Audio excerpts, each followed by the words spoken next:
This is lecture number 5 in the Macroeconomics Review series. This lecture will talk about aggregate demand and aggregate supply, picking up from where we stopped in lecture number 4, which is the identification of the classical aggregate supply curve, or what we today call the long-run aggregate supply curve. The question that we're trying to answer is, why did we observe in the Depression something that looked like this, where we have an aggregate demand curve there and maybe an aggregate demand curve here, according to this classical model, where wages and prices adjust rather instantaneously or quickly enough in the relevant range of time that we get some adjustment back to the full output or potential GDP at a lower price level. We found that the GDP had collapsed in the Depression to a very low number, as we had something like 25 to 30 or so % of the labor force unemployed at that time. So we had this perpetual level of long-run unemployment, underutilization of capacity, and it didn't adjust back to this classical model. Economic theory at the time didn't have an explanation for that. Most eminent economists continued to believe in prophecy that there would be a return to capital levels if we just waited. It didn't happen. So economic theory evolved. We have a classical view. Here we have now a new view. The new view was that the supply curve, the aggregate supply curve, takes a different shape when we're at low levels of output.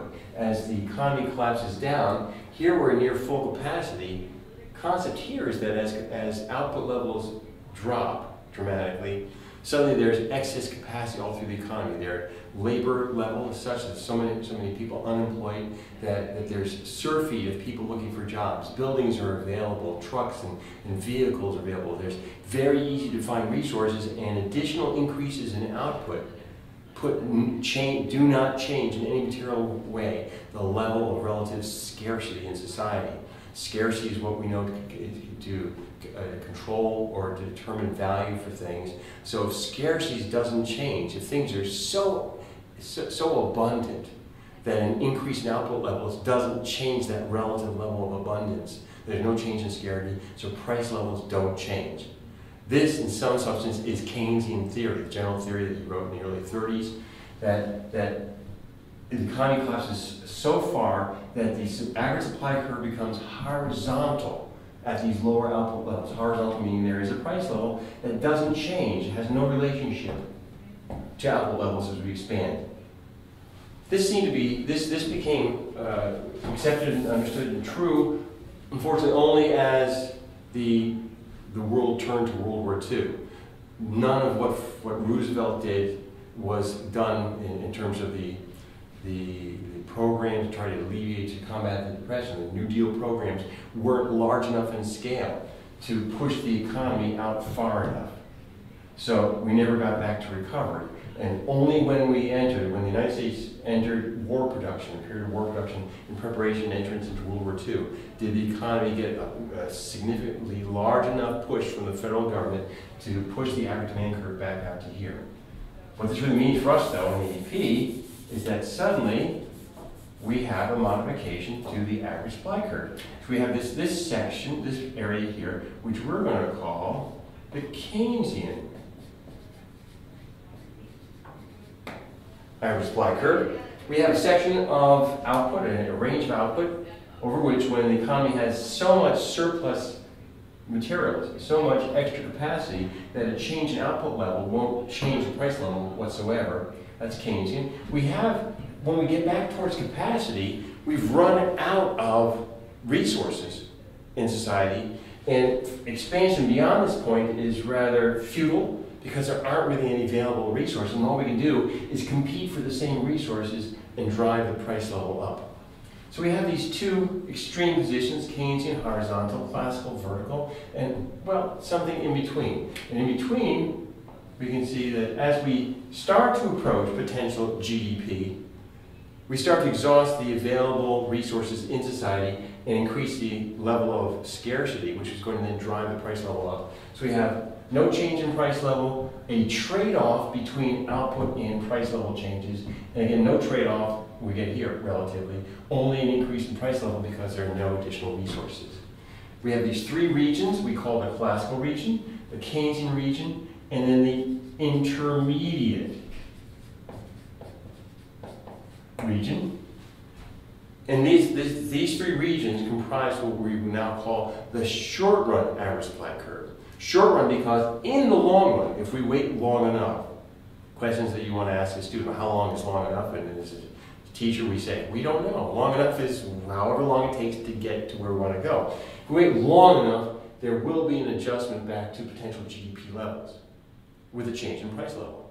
But in the intermediate or short run period of time, we will be on the short run average supply curve, typically finding some type of trade-off between output levels and unemployment. I prefer to draw it a different way rather than these three distinct segments. I typically will draw the short run average supply curve to look a little bit like that. So now we have two aggregate supply curves. Two aggregate supply curves. We have the long run aggregate supply curve, which is really the same as a classical model, and that shows us potential GDP, the level of output that we could attain if we had full utilization of all our resources.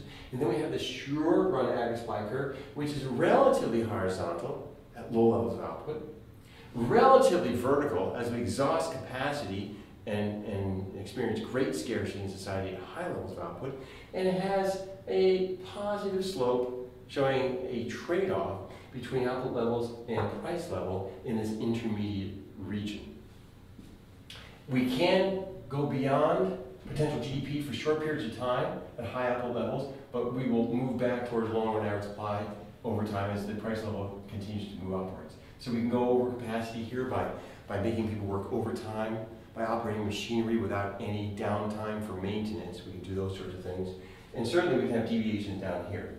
So right here with this aggregate demand curve, the first one I've drawn, AD sub 0, we're very close, you can see here, close enough that we're going to call this, let's mention this there. We're going to call that where the actual GDP, is actual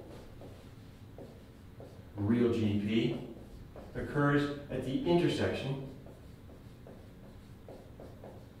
of the short run average supply curve and AD.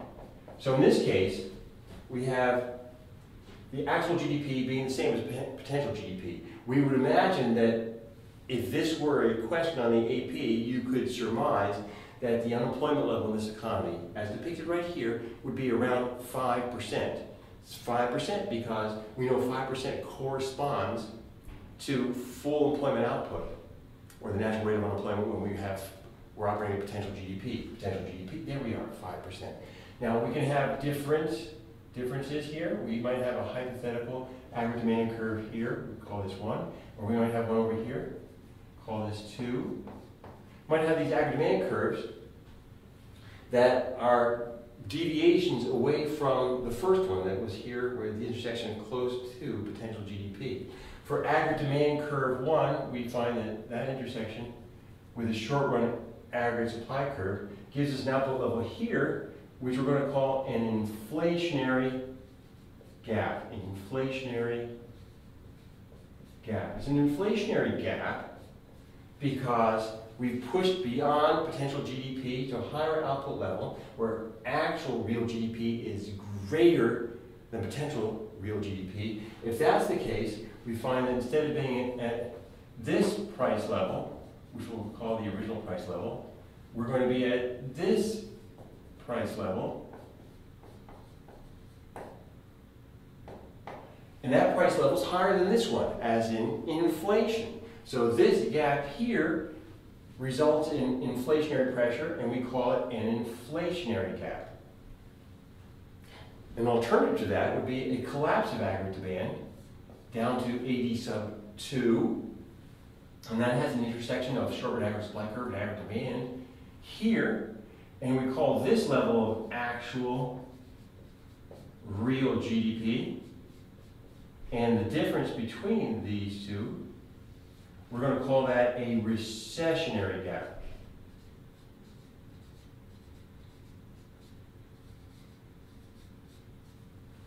Recessionary gap. Why? Well, as we said before, this one has actual real GDP greater than potential GDP, which means an intersection up here with a price level greater than the original price level. In this case, we find that output levels, the actual real GDP for this aggregate demand curve intersecting with the short run and aggregate supply curve is going to be significantly lower than the potential GDP, and the economy will be in a recession.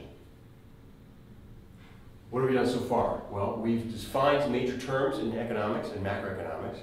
We've identified what the potential of the economy will be for a potential GDP given the resources of the capital and labor that we have. We've also explored the evolution of macroeconomic theory, talking about classical theory that believed we have instantaneous adjustment of price and wages, and then the derivation, development of a short-run aggregate supply curve, which incorporates the innovations or innovative theories of Keynes, saying that at some level of output we have a much more horizontal supply curve. So now we have a short-run aggregate supply curve, a long-run aggregate supply curve, and the ability to draw an aggregate demand curve and make some assumptions and have some observations about the actual output level as contrasted with potential output levels in the economy.